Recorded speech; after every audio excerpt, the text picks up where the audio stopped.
Hello, everybody. Welcome to Galactic Wisdom. Thank you so much for watching. Well, we've got an exciting, probably 2 or 3 podcasts coming up over the next 2 or 3 weeks, and they're all going to be my summary of reality. For those people who don't know me, my background is as a space scientist, but also as a UFO investigator, a UFO researcher. I travel around the country a lot trying to figure stuff out. And paranormal investigator, I have figured out in the course of my life a lot about reality. And I'm going to share that with you today.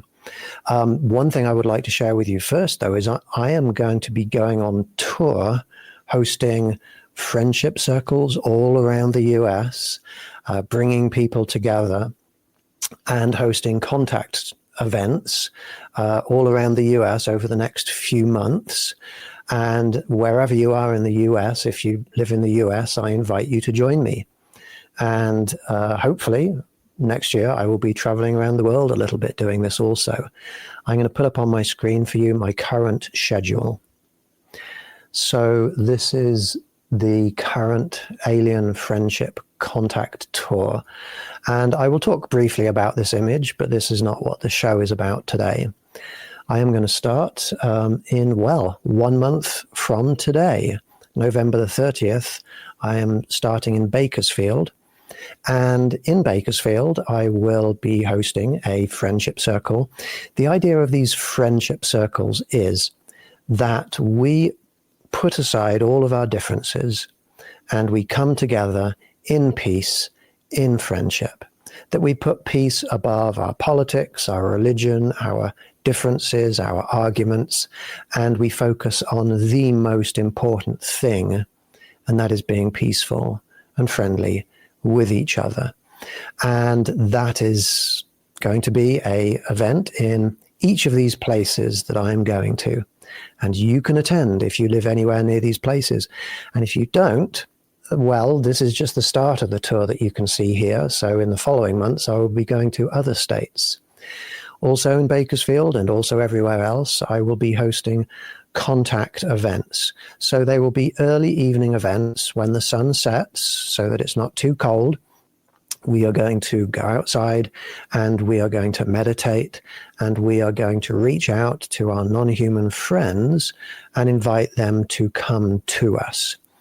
Now, I will be starting in Bakersfield and moving up north through California, Fresno, then Sacramento, then heading across into Nevada, coming down through Reno, Hawthorne, Tonopah, which is where Area 52 is close to. I'll be hosting an event there. And obviously, we're not going to Area 52. We're not going to storm the grounds or anything, but we will be able to see the sky above it. And hopefully we'll be able to connect with some craft that are in that area. We'll be continuing down to Area 51. The last time I went near Area 51, I had alien craft in the sky above me, circling me. And that was remarkable. And they were not from Area 51, those particular craft. And above Area 51, I actually saw a blue anomaly, shall we say. I've shown it in the past on this show. I'm continuing to Las Vegas. I'm going to spend a weekend in Las Vegas and Henderson, hosting events there. We have a special connection with the tall white beings that live out there. One of my good friends has even seen the mothership, a gigantic craft, a couple of times with his parents when he's gone out into the desert meditating. So hopefully we'll connect with the tall whites when we're out there. I'm continuing my travels into Utah and then across into Page and down to Sedona.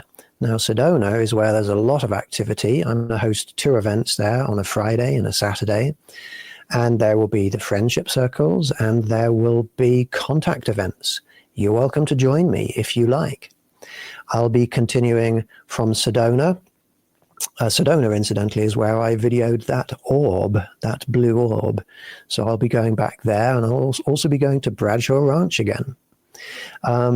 Overguard, Arizona. That's where Travis Walton, he lives there, and I will be hosting an event out there in the Sitgreaves National Forest where he was taken. And that's a really beautiful place to go and visit. Maybe there'll be snow on the ground at Christmas, I'm not sure. Then Gallup, New Mexico, Albuquerque, New Mexico, Santa Fe, Tucumcari. I haven't been there before. Then across to Oklahoma City, where I have some good friends, and hopefully there will be a nice big crowd gathering in Oklahoma City for us. Wichita, Kansas. We're heading up north into Kansas. And I used to live in Kansas, around the Kansas City area, so I have a lot of good friends out there. We're going to start off on January the 4th in Shawnee Mission Park, where we have seen tall silvers and a range of other beings, reptilians, and we've made good friends with a lot of beings out there. They have come to us and given us messages out there. In Blue Springs, Missouri, just across the border, where goblins came to us and they asked for our help. And Buckner is a very spiritual place where, again, tall silvers came in and we communicated with them. Then we're going, let's see, that'll be east across to Columbia, Missouri, and St. Louis. I'm not sure if I'm saying these places right, forgive my accent. But there are some Native American Indian grounds out there where there are large pyramids made out of earth, and we're going to host an event there. Indianapolis, Indiana, Columbus, Ohio. I'll be staying with friends out there and hosting events in that area. Cincinnati, Louisville, as somebody recently said I should pronounce it. Hopkinsville, Kentucky, where one house several decades ago was apparently invaded by an alien craft and alien beings, and it's known as the Hopkinsville Goblin Invasion. I'll be going out there hosting an event there. Nashville, Tennessee, Chattanooga, Villa Rica, Georgia. That's a place where the last time I was in Villa Rica and hosting an event out there, we actually had 3 people see beings appear behind me at the moment that I said, "Oh, somebody's just arrived." And at that moment, 3 people saw the beings behind me. I've got all that on video, and maybe I'll show it sometime here. Birmingham, Alabama, Tupelo, Mississippi, out there where in the Elvis Presley birthplace park. That's a nice hillside where we lie down and reach out to aliens. Memphis, Tennessee, Searcy, Arkansas, Clinton, Arkansas, Harrisville, Berryville. The last time I was in Berryville, I hosted an indoors contact meditation. We went outside, and in the sky, outside of the building, was a alien craft hanging out there and stuck around for a few seconds before it disappeared off. Returning to Shawnee, Kansas, then Bonner Springs, Unity Village, Missouri. And that's just the start of my tour. And I haven't figured out the rest yet, but I'll be heading from there. I'll be heading east through Pennsylvania. And let's see, why is that not coming off my screen? Let's see. Okay, remove. There you go, remove from state. Add to stage. Thank you. I think Bill probably helped me out there. I don't know why I couldn't remove that particular image from my screen. But yeah, I'll be heading to Pennsylvania, and then I'll be continuing east to the East Coast. I'll be going up as far northeast as you can go. And I haven't been to those states before, but there'll be contact events in all of those states. And I'll come down the East Coast. Maybe when I pass through the New York, New Jersey area, I'll be able to go out with with Bill and do a contact event with our producer out there. That'll be fun. And I'll be carrying on down south, March, April, down into Florida. So there's a lot going on. I will let you know that in a upcoming episode of Galactic Wisdom, I'm also going to show you a 15-minute video of probably about 20 or 30 people who have seen the beings who come around with me when I go touring around the country. And when they describe the beings, I know which beings they're talking about. There is a small Ebon who, during my meetings, it kind of hides behind me and peers out from behind me like a little child. They have a very childlike energy, and this particular being is known to us as Jean-Luc, and people see this. People see Jean-Luc behind me sometimes, and the most common being that people see around me, behind me, not hiding behind me because they're probably 4 or 5 inches taller than I am, are very tall alien beings that I call tall silvers. They're tall, classic, bulbous alien head, silver gray skin, and they have been seen by probably 20 or 30 people at my events. And when the people describe them, these beings, they always describe them the same way. And I have a video that I've put together of about 20 or 30 testimonies. And so I am looking forward to sharing those testimonies with you. Okay, let's see. I am going to go now to my notes, and I'm going to give you an overview of reality. And I'm going to cover everything that's on the list in our event description, from the start of the universe to fortune telling to what happens after we die. I'm going to take a sip of hot chocolate first. Okay, let's see. Now, I try as much as is practically possible to be respectful of everyone's beliefs. But that's hard sometimes. I know that a lot of people listen to me because they want me to tell them what is real and what is true. But I know that a lot of people, they're not really watching my show. They're not really watching other people's documentaries or shows. They're not reading books or trying to investigate reality to determine what is real. Their highest priority is simply to find things to support their existing beliefs. Now, I try not to be disrespectful of other people, and so I generally don't argue with people and their beliefs. People are entitled to believe what they want to believe.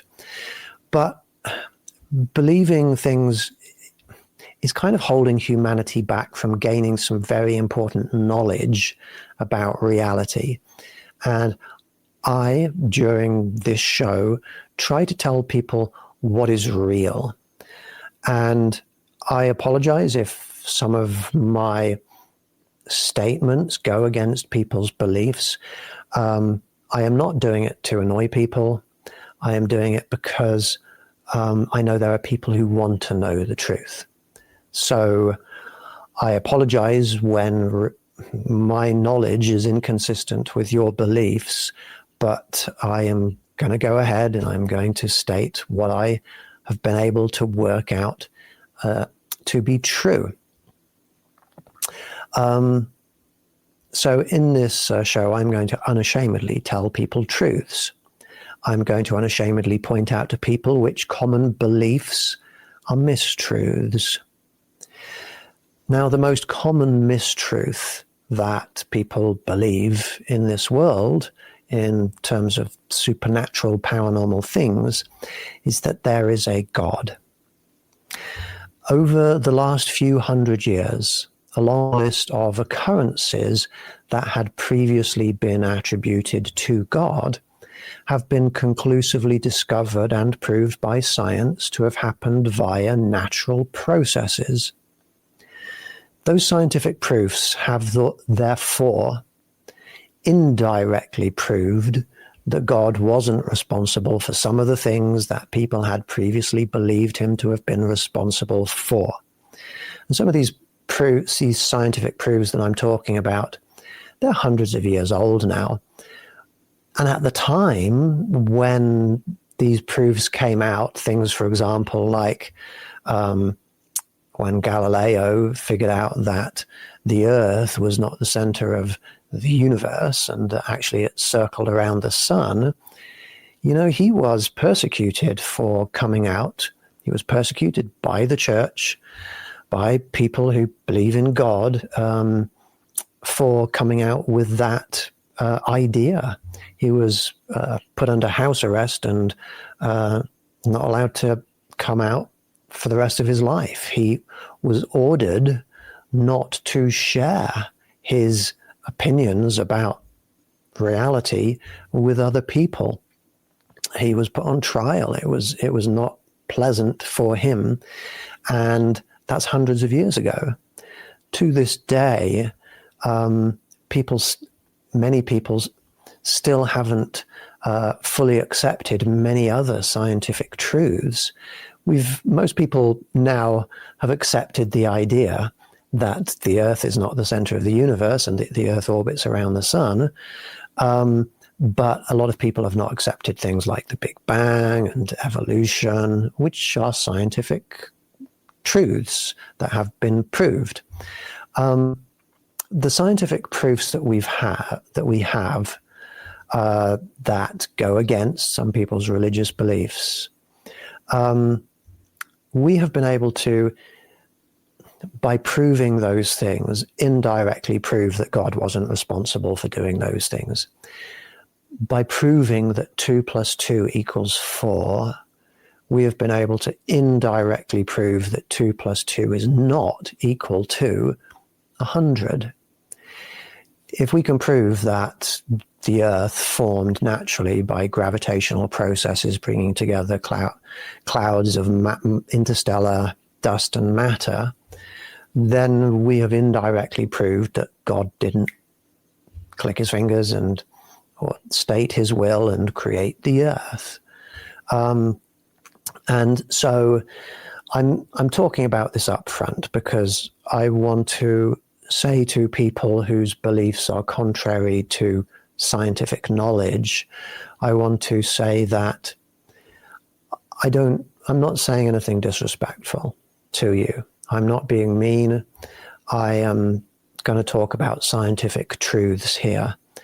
And I will always hopefully be friends with you, with religious people, with people who have different opinions. Putting peace first is the most important thing. But at some point, humanity has to be able to move forwards with the knowledge that science has given to us. The reason why this is so important is that many people's beliefs in a God are holding them back from the acceptance of several extremely important realities, existentially important realities. And so I encourage anybody who's watching this show who still believes in a God to try to consider the possibility that your upbringing might have influenced you to incorrectly believe in something that isn't true. People generally believe in the God that they believe in because they were brought up believing that. And whichever country you come from, whichever society you come from, whichever religious beliefs of that culture has, those are the ones that you end up with. And if we could just sort of gain that perspective of looking around the world and then looking back at ourselves and saying, well, maybe I believe in this particular God and this particular religion because that's how I was raised, maybe that can be helpful to people. I would like to thank Genghis Khan for being here with me, adding positive comments into this show. I really appreciate that, Genghis Khan. And so if you're still watching this show now because you're sincerely, intelligently, and honestly seeking truths, facts, and knowledge and understanding about reality, well, this is for you. So here is my overview of the most important aspects of reality for any human being on this planet to know. The universe started about 13.8 billion years ago with an enormous explosion called the Big Bang. God didn't create the Big Bang or the universe. That kind of God doesn't exist. A lot of people still call the Big Bang a theory. It's astonishing that we have to call something that has been scientifically proved with such strong proof that we still have to refer to it as a theory in order to placate religious people who don't want to accept that as being true. But you can actually, I've said this before in my shows, but you can actually look out into space, and the further out into space that you look, you can see further and further back in time, because the light that's traveling through the universe, it can be traveling for billions of years through the universe before it reaches our telescopes or our eyes. And when we take a photo of that distant galaxy where the light has taken billions of years to reach us, we're seeing the universe how it was billions of years ago. And we can look right out into the universe far enough back that we can see the afterglow of the Big Bang. Big Bang, big explosion, everything's so close together, fiery mass, no light can penetrate through it. It's like a soup of energy. It expands outwards for hundreds of thousands of years before finally it's expanded out enough that the photons of light are freed to move through empty space. And at that moment, a lot of those photons of light that were freed have been flying through empty space ever since for 13.8 billion years.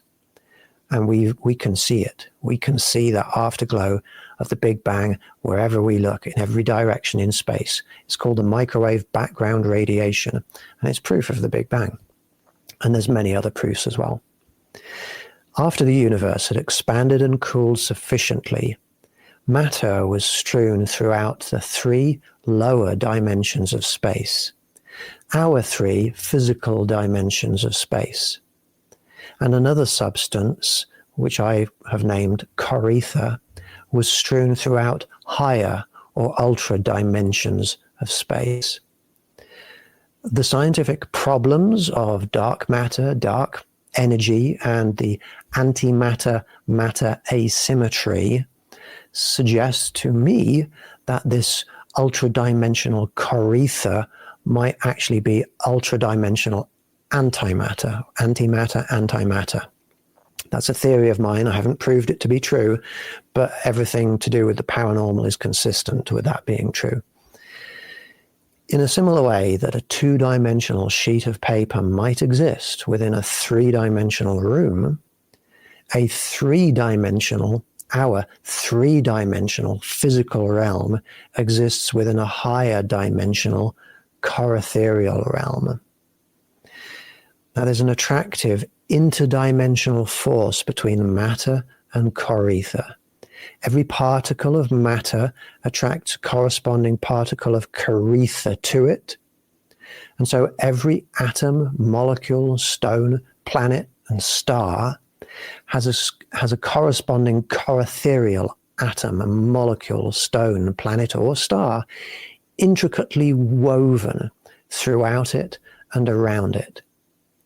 Now, we could call these Coretherial ultradimensional conglomerations spirits. We could say that every atom, molecule, stone, planet, and star has its own spirit. I'm not talking about living spirits. I'm not talking about conscious spirits, not complex spirits like ours.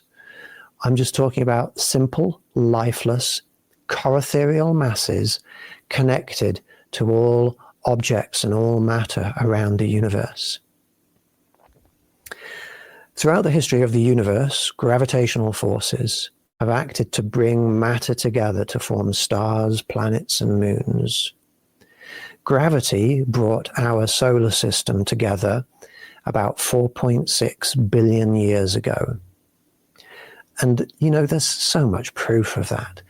There have been probably hundreds of thousands of samples from the moon, from Mars, from the planets, from interplanetary space, and from the Earth that have been scientifically dated to be 4.6 billion years old. That is the age of our solar system. And our solar system is formed from a wide variety of different atoms. And those wide variety of different atoms or elements were created in stellar formation and in stellar deaths, supernova explosions, and in the center of stars as they burn, where fusion of lighter atoms occurs, turning simple hydrogen and helium into more complex atoms like iron and carbon, the types of atoms that our bodies are made out of, and the types of atoms that, well, every planet, every object in our solar system is made out of. So it was gravity that brought our solar system and our Earth together. God didn't create the Earth. We know that to be true now. There is not a place in our scientific understanding for God to have created the Earth or the solar system. Science explains it completely how that happened. Throughout the history of the universe, it's not just gravitational forces that are bringing particles together, it's also electric forces. Electric forces have acted to bring subatomic particles together, like electrons and protons, to form atoms. And they've acted to bring atoms together to form molecules in basically chemical reactions. A lot of people who I talk to who can't give up the idea of a God say to them it's incomprehensible that life can form out of just a bunch of chemicals. And people say if you take a bunch of simple chemicals and throw them together, you don't get life forming. Well, scientifically, that's wrong. Scientifically, we know that gravitational forces do bring smaller particles together to form bigger masses. We do know that electric forces bring smaller particles together to form atoms and molecules. We know this is true. So people who make that statement are objectively incorrect.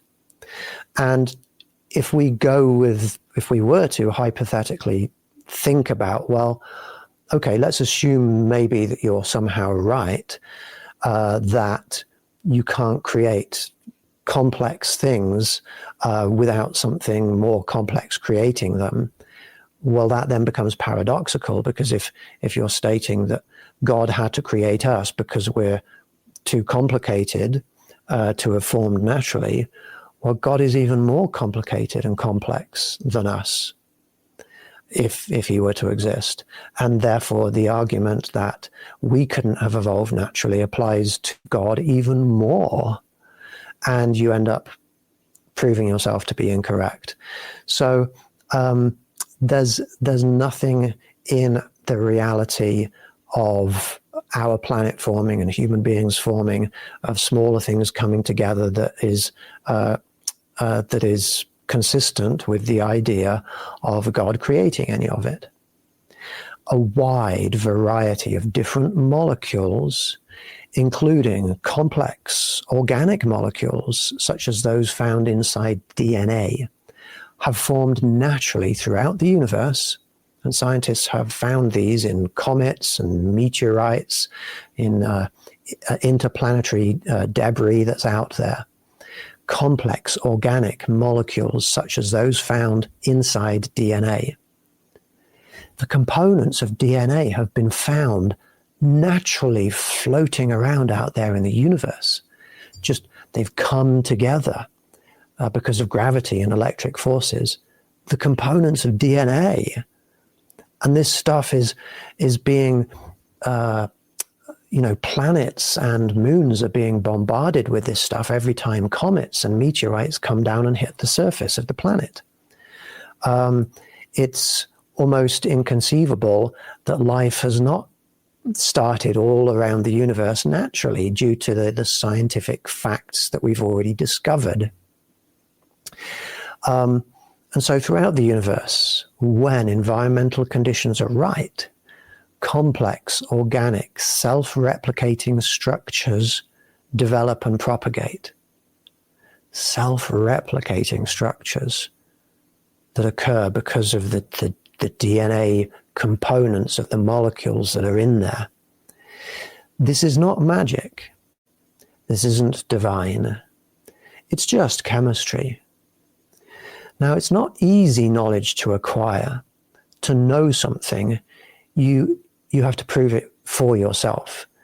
You can't just absorb knowledge from somebody, because then that's just a belief. You have to prove it yourself. So the things that I'm saying are not easy knowledge to acquire.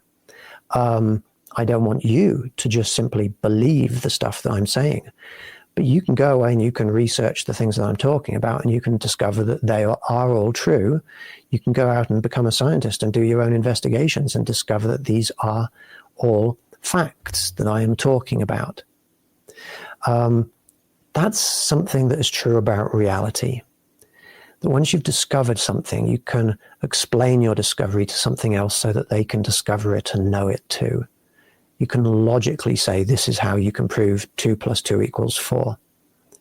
And if you can't get that sort of clarity from your beliefs, if you can't prove your beliefs to be true with the clarity and the absolute airtight correctness of 2 + 2 = 4, then it's time for you to consider evolving to higher levels of thinking and to let go of your beliefs and to embrace knowledge instead.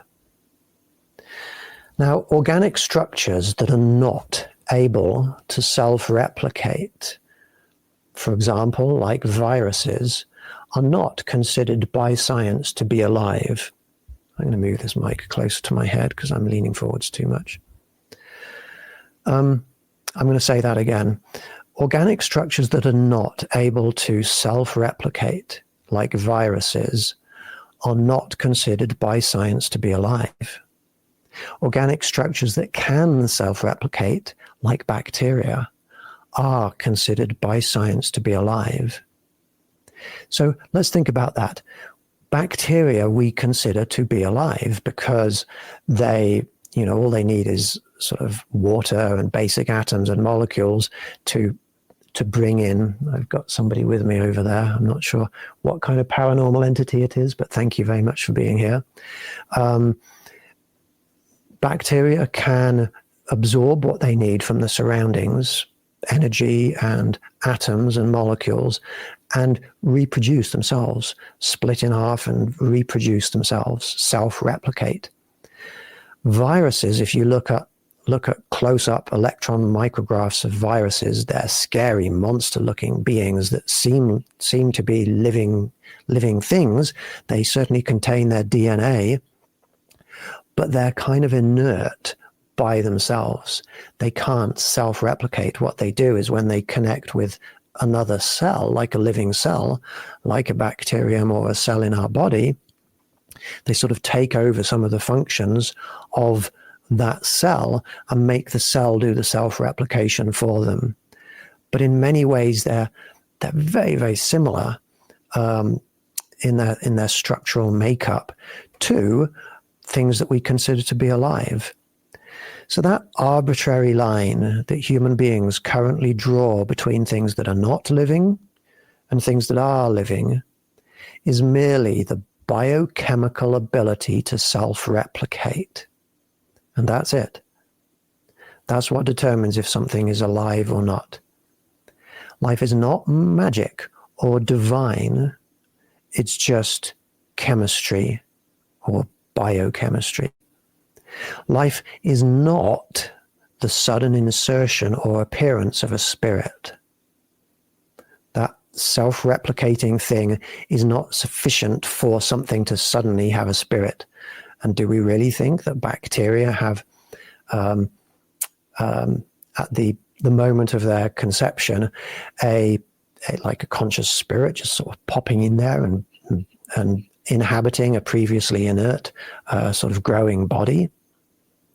Ultra-dimensional corethereal masses exist around all matter, around all atoms, all molecules, all viruses, just like they do around bacteria.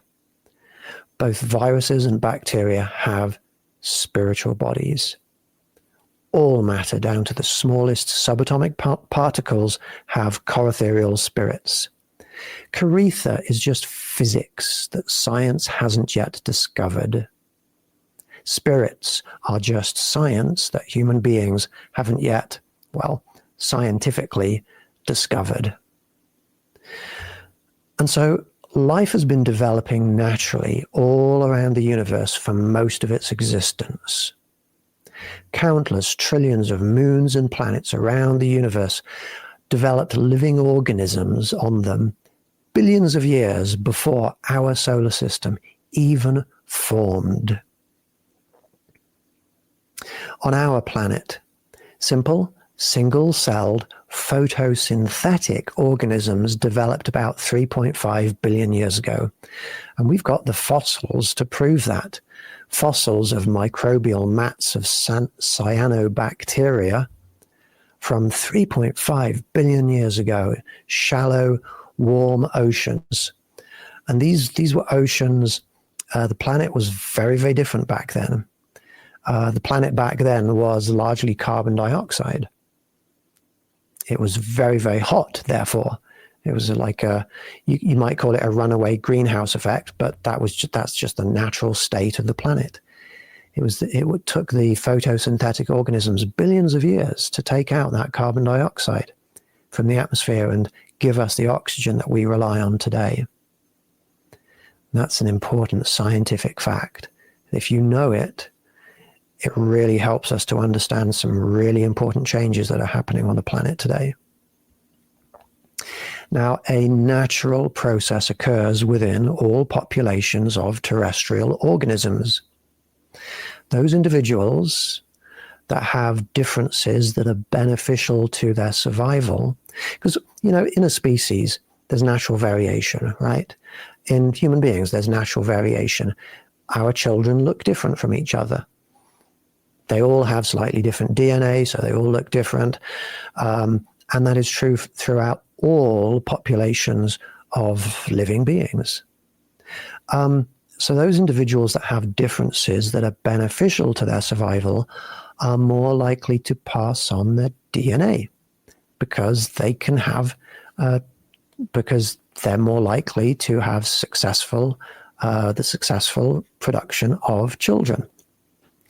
And so, over time, beneficial differences spread naturally throughout populations. And in this way, populations of organisms gain beneficial characteristics over time. So this is, I'm saying this kind of quickly, but this is a really important logical process that happens on this planet that can't not be true. You have a beneficial characteristic randomly that is randomly within a certain organism. And if it's beneficial to their survival, they're more likely to survive, they're more likely to pass on that DNA to their children are more likely to survive. And in this way, those beneficial characteristics or traits spread into a population. And over time, the populations gain new beneficial characteristics in favor of older, less helpful characteristics. And this is called natural selection. And this is how organisms evolve. In this way, populations of organisms gain beneficial characteristics over time. They evolve. So when people say evolution is just a theory, no, it's not. it's not just a theory. To state that evolution is just a theory is not to understand the logic of the reality in which we live in. This is just as logical and correct as 2 + 2 = 4. It can't not be true if you understand reality sufficiently well. After about 3 billion years of evolution on this planet, vertebrates evolved. I could spend a month going into the full evolutionary history on this planet, and it would be fascinating, but this is supposed to be a smaller summary of key important things for us to learn about. In different environments, different characteristics are beneficial. And so in different environments, organisms evolve differently. So let's say you've got, I don't know, a rabbit and a population of rabbits, and one population starts to spread to more northerly areas of the planet. One population of rabbits starts to spread to more southerly areas of the planet. One is going up into colder regions. One is going down into warmer regions. The rabbits that are finding themselves living in the colder regions, well, a characteristic of having thicker fur, maybe even white fur if it's snowy, those characteristics are more beneficial to the rabbit. And so the population of rabbits takes on those characteristics naturally through natural selection. And those that go towards the equator, towards warmer conditions, they find that thicker fur is not very helpful. They can't sweat as easily. They can't release the heat as easily, and they need to stop more often to catch their breath and to drink water. And so something called speciation happens, where eventually you get two distinctly different species of rabbit. Human beings are going through the process of speciation right now. And I'm going to talk about this some more, but this is a major point in the history of humanity. Speciation is happening right now. And one group of humans is acquiring characteristics that are going to be helpful to survive. Another group of human beings are not gaining helpful characteristics. They're gonna not make it. It's only one population of humanity, of humans, that is going to survive. We're not going to survive being human. We're going to be evolving into the next stage of our evolutionary history. That's happening right now. And I will explain some more about that a little bit later.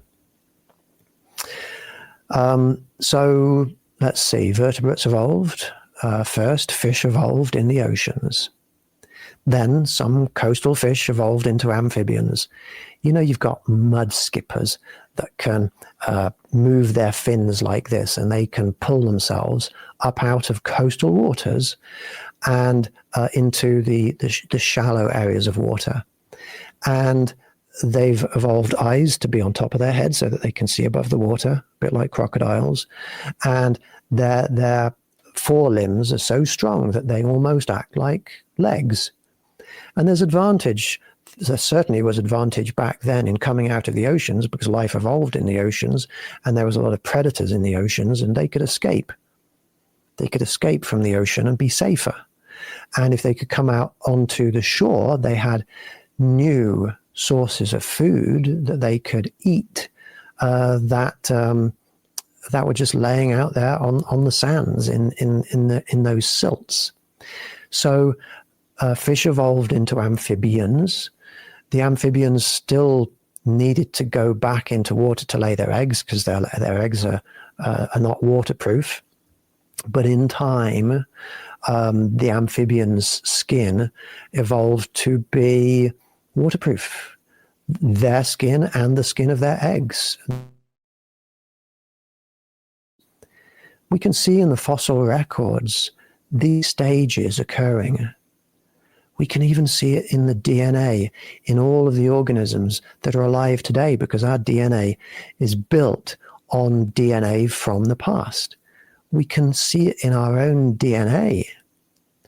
When we are just embryos, we still have fish and gills. We still have a fish tail, and we still have fish gills. When we're just embryos, we go through the stages of our evolutionary past as we develop from an embryo or a zygote into a full fetus. And so this is stuff that's proved.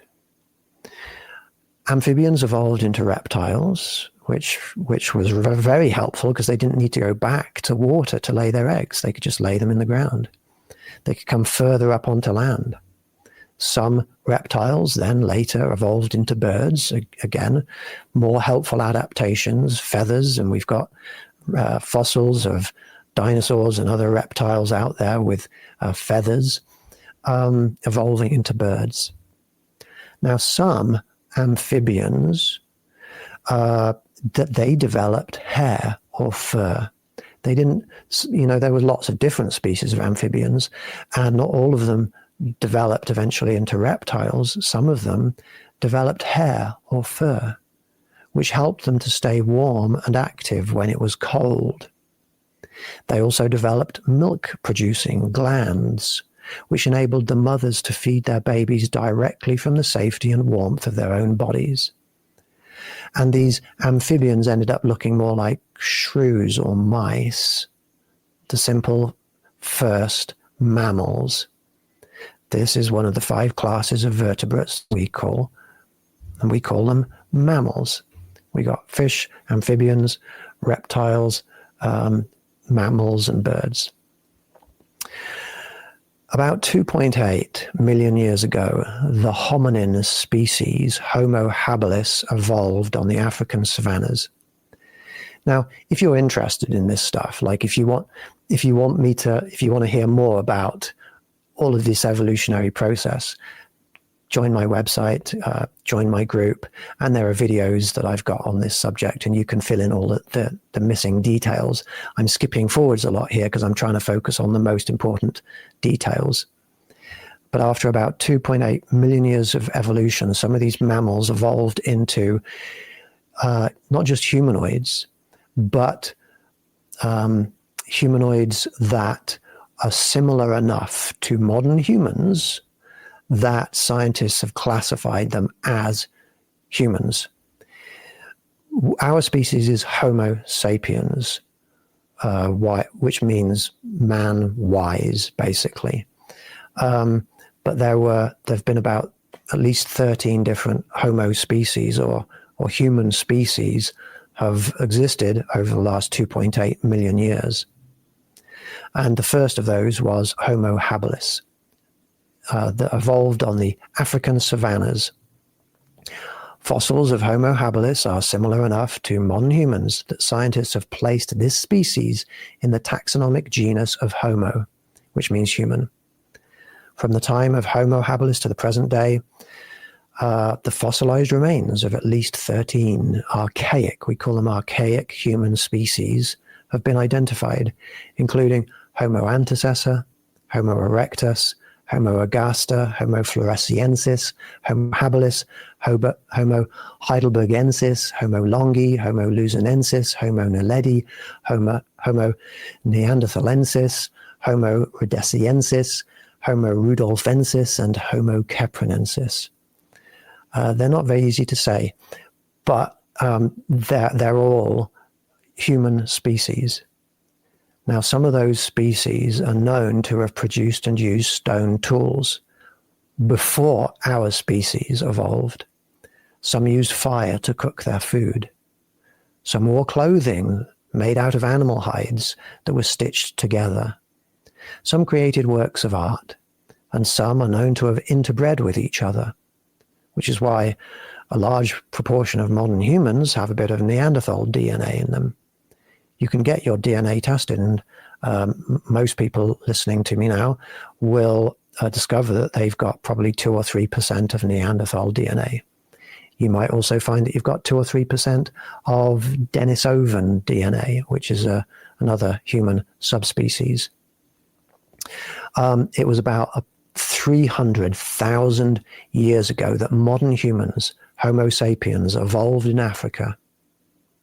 Through a slow sequence of advantageous changes, our brains had become a little larger than those of the other Homo species around us, extending higher above our eyes and giving us more steeply inclined foreheads.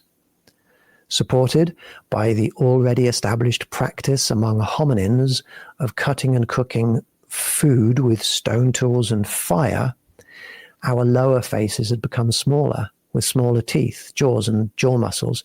We didn't need to rip through our animal catches viciously. We were cooking things, and so the strength of our lower jaw, our lower faces, was diminished.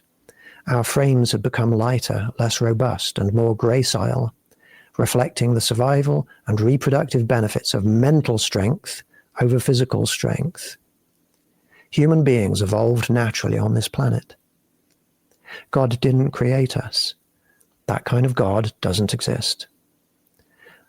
We've proved that 2 + 2 = 4. Therefore, 2 + 2 does not equal 5 or 6 or -3. Aliens also didn't put us here. We've proved that human beings evolved naturally on this planet. We're a product of this planet's natural environment and natural processes. So I am about a quarter of the way through my notes on reality. And so there's probably going to be about 4 of these reality podcasts that I'm going to be giving over the next few weeks. And soon after that, heading off on tour around the country. If you would like to join me at any of my friendship circles around the US, or at any of my contact events, then there you go. Then please just join my group here. If you like my content and you would like to support what I do, please consider joining one of my tiers in my Patreon group. That would be very much appreciated. It will help pay for my gas money as I travel around on tour. I hope you enjoyed listening to reality today. I wish you all peace, love, and well-being. You take care for now. Goodbye, everybody. And that's usually the point where Bill comes in and plays the intro music. So I'm guessing, I wonder if he's fallen asleep. Let's see, I'm going to play around here a little bit, and I'm going to bring up my the image here of, there we go, my friendship and contact tour. And I'm just going to put this up on the screen, and people can look and see where I'm going to be, where I'm going to be traveling over the next 3.5 months, starting in November. And I hope that you will join me in any of these places. My email address is at the bottom there.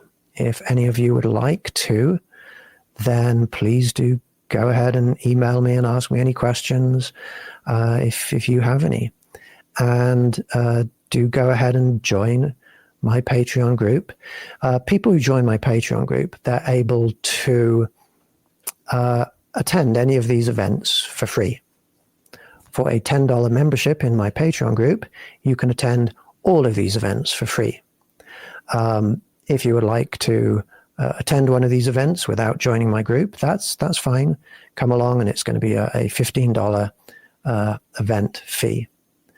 Now, there are people out there who charge $200 or $300 for contact events. And I know a lot of people who have paid $200 or $300 for contact events. Okay. And I'm getting a message here. It's time to wrap. So Bill is now ready to end the show. So let's see. I'm going to take that off. I thank you all for watching again, and I look forward to seeing you next week. Goodbye for now.